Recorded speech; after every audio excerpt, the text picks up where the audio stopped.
काल नशिबाने पुन्हा एकदा होलकावणी दिली आहे आणि ही होलकावणी दिली आहे संपूर्ण महाराष्ट्राला.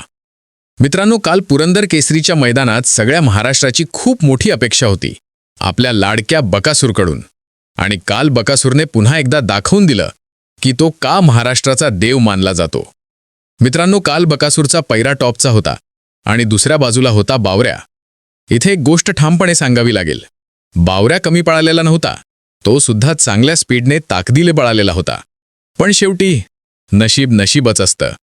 चोराडे मैदानात मोहिले शेठ धुमाळ यांच्या त्या मुलाखतीमध्ये त्यांनी स्वतः सांगितलं होतं, आपल्या बकासूरला सेमीला किंवा फायनलला कधी ना कधी धक्का येऊ शकतो.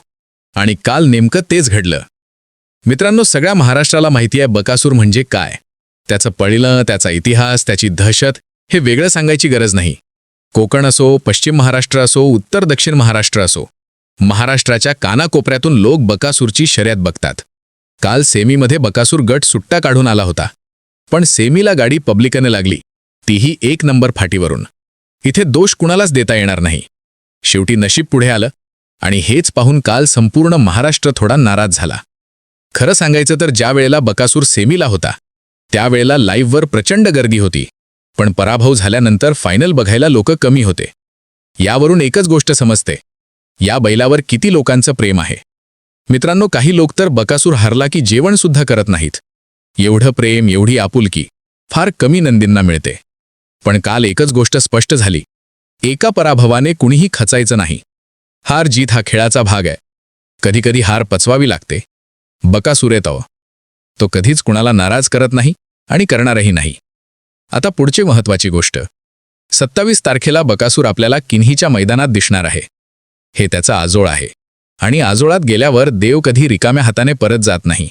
त्या दिवशी संपूर्ण महाराष्ट्राचा आशीर्वाद बकासूरच्या पाठीशी असेल आणि 27 तारखेला बकासूर 100% कमबॅक करेल ही सगळ्यांची इच्छा आहे.